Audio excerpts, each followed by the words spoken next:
again, life again, life again, life again, life again, life again, life again, life again. तुमको पाकर मन ने है माना जीवन जीना कितना सुहाना, जीवन में अब सारी वो खुशियाँ जब से तुम्हें हमने अपनाया। Life again, life again, life again, life again.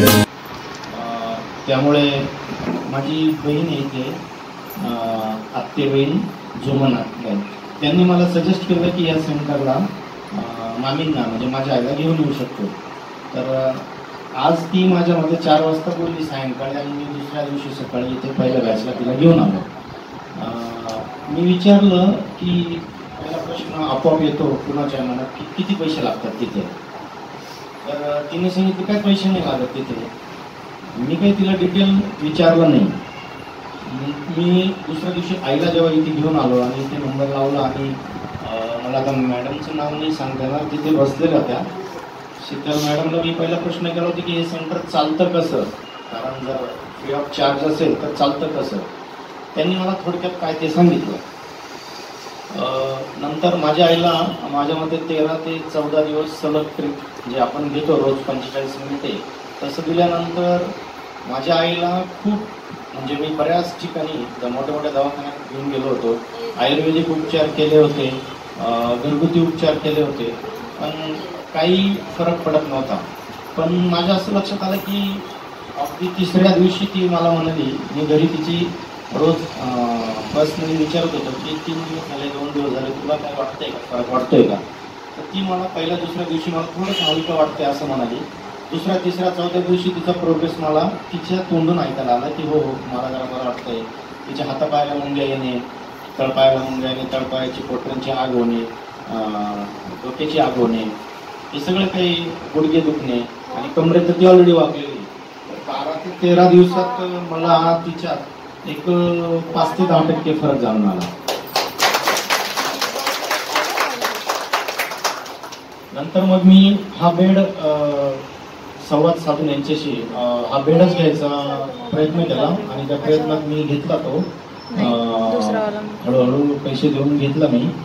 तर आज 3रा दिवस आहे. आईला बेड मिळाला आहे गावी, मी वडळी बोलचं आहे, गावी आई घेते दिवसातून 2 ते 3 वेळा. तर मला थोडक्यात सांगायचं असं आहे की इथे आपण येतो सर्वजण, तर आपण येऊन जे ट्रीट घेतो इथे बेड ते देतात आपल्याला, मसाज वगैरे किंवा तुमची पॉइंट थेरपी वगैरे, त्याचा लाभ सर्वांनी घेतला पाहिजे व्यवस्थित. त्याच्यानंतर आपण आपल्या घरी वृद्ध जे लोक असतील, आजूबाजूला असतील, गल्लीत असतील, गावात असतील, त्यांना आपण सांगितलं पाहिजे. कारण का की आपण जर हे लोकांना सांगितलं आणि लोकांना इथपर्यंत आणू शकलो तर ते थोडाफार पुण्याचा लाभ आपल्याला होईल असं मला वाटतं. त्याच्यानंतर हा बेड घ्यावा असं मला वाटतं सगळ्यांनी. आता सगळ्यांना शक्य नाही हे मी जाणतो, कारण मी जरी इथं माईकवर बोलतो आहे तरी मला डिसिजन घ्यायला आणि पैसे जमवायला मला बराच काळ लागला. तर मी असं म्हणत नाही की प्रत्येकानं घ्यावं, पण ज्याला शक्य होईल त्याने घ्यावं. हा बेड खूप उपयोगी आहे भविष्याच्या दृष्टीने आणि एकदाच इन्व्हेस्ट आहे असं मला वाटतं, कारण तो लॉंग लाईफ चालेल. कारण तो बेड काही साधा नाहीये, महिना 2 महिने 6 महिने वर्षात तो खराब होणारा नाहीये. तो तुम्हाला लाईफ लॉंग चालू शकतो. आपल्यानंतर आपल्या उत्तरार्धात आपल्या घरातल्या व्यक्तींना शेजारी वगैरे असं होऊ शकतं. आता माझा बेड पोचवायला आलेले अजय सरांना माझं गाव खूप आवडलं, वडळी होईल, तिथे सुद्धा मी सेंटर उघडण्याच्या प्रयत्नात आहे.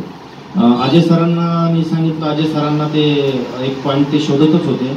माझ्या गावात साधारणतः 10 ते 15 छोटी मोठी खेडे अटॅच आहे, बाजारपेठेचं गाव असल्यामुळे वडळी होईल, त्यामुळे त्यांना तिथे शक्य आहे. तर जागा माझं गाव असल्यामुळे जागा वगैरे मी देऊ शकतो. मी अजय सरांना रिक्वेस्ट केली आहे, बघूया काय होतं ते. आता राहिला प्रश्न दुसरा असा की आता मी जे बोलणार आहे, मी सर्वांची माफी मागतो. मी काही तुम्हाला ज्ञान किंवा नियम शिकवायला नाही आलो, पण मला असं वैयक्तिक वाटलं म्हणून मी सांगतो. इथे आपण शिस्त पाळूया माझ्यासह. मी असं नाही म्हणत की तुम्ही, माझ्यासह माझी मिसेस येते, कधी माझी कोणी नातेवाईक येत असेल, सगळ्यांनी शिस्त. आता शिस्त म्हणजे काय की इथे जास्त आवाज आपण करू नये, आपण गप्पा करू नये. अगदीच बोलू नये असं मी म्हणत नाही, बोलल्याशिवाय होणारच नाही आणि मैत्री वाढत नाही आणि हसल्याशिवाय पर्याय नाही. आपल्याला आपण बोलावं आपल्या लिमिटमध्ये, थोडंसं आपण हळू आवाजात. जेव्हा जेव्हा मॅडम लोक सांगतील की आता व्यायाम करायचा आहे, काही डान्स करायचा आहे, काही त्यांच्या ऍक्टिव्हिटीज असतील, ते सर्व करतात. आता इथे ह्या ज्या मॅडम लोक आहेत सर्व, ह्या मॅडम आपल्याला आई बाबा बोलतात सर्वांना आणि तशी ट्रीट पण देतात. अगदी आता मी बेडवर जेवतो, पण काहीतरी झालंय, पाणी वगैरे सांडलंय असं माझ्या लक्षात आलं आणि मला मॅडमचं आजही नाव माहित नाही. त्या मॅडम खूप हसून तेव्हा मी करते काहीतरी त्यांनी करत होत्या. बघा तुम्ही बारकाईने लक्ष द्या. कधी कधी घरात आपल्याकडे जर पाणी सांडलं तर एवढी ओरडून अंगावर येतो आपण एकमेकांच्या घरात, का सांडवलं असं तसं. तर मला तेच म्हणायचं आहे की खूप चांगली ट्रीट आहे इथे आणि आपणही त्यांना तेवढ्याच तत्परतेने चांगली ट्रीट देऊया. म्हणजे अगदी आपल्याला खर्च नाहीये इथे, त्यामुळे त्याचं एक आपण आपल्या स्वतःच हे कर्म आहे, पुण्य लाभलं आपल्याला काहीतरी, ज्या अर्थी आपण इथे आलो असं मी समजतो. आणि आपण सर्वांनी मिळून ह्या सेंटरचे रूल्स रेग्युलेशन फॉलो करू. त्यांच्या काही अटी असतील, काही नियम असतील, छोट्या छोट्या आहेत त्यांच्या अटी काय, गोंगाट घालू नका, शांत बसा, त्यांनी सांगितलेलं ते करा, ऐका, एवढंच आहे, बाकी विशेष काही नाही. तर सर्वांनी माझ्यासह, मी तुम्हाला सांगतोय असं नाही, मी माझ्यासह विनंती करतोय की सर्वांनी आपण रूल पाळूया आणि ते सांगतील तसं करूया. ज्यांना बेड शक्य होईल त्यांनी नक्की बेड घ्यावा. ज्यांना शक्य नाही, मी तर म्हणेन दोघा तिघांनी मिळून जरी घेतला, गल्लीतले असेल, आजूबाजूला असतील, येणं जाणं जर शक्य होत असेल तसं तुम्ही विचार करा. जर वाटत असेल तर, नसेल वाटत तर ते इथे या, कंटिन्यू या, करा, काही प्रॉब्लेम नाही, काही हे नाही. तर सर्वांनी मिळून आपण चांगली गोष्ट करू, इतरांना सांगू. त्यांचं म्हणणं आहे की सगळ्यांना, बाकीच्या लोकांना, आपण जे लोक त्रासदायक आहे, ज्यांना आपल्याला कळतंय की आपल्या आजूबाजूला लोकांना त्रास होतोय, त्यांना तुम्ही इथे आणलं तरी चालेल. आणि आपण ह्या लाईफ गेन मेडिकल इंडिया कंपनीचा बाहेर लोकांना माहिती देण्यास हरकत नाही. त्यामुळे सर्वांनी ह्या गोष्टी रूल्स रेग्युलेशन पाळाव्या असं मला वाटतं. आभारी आहे.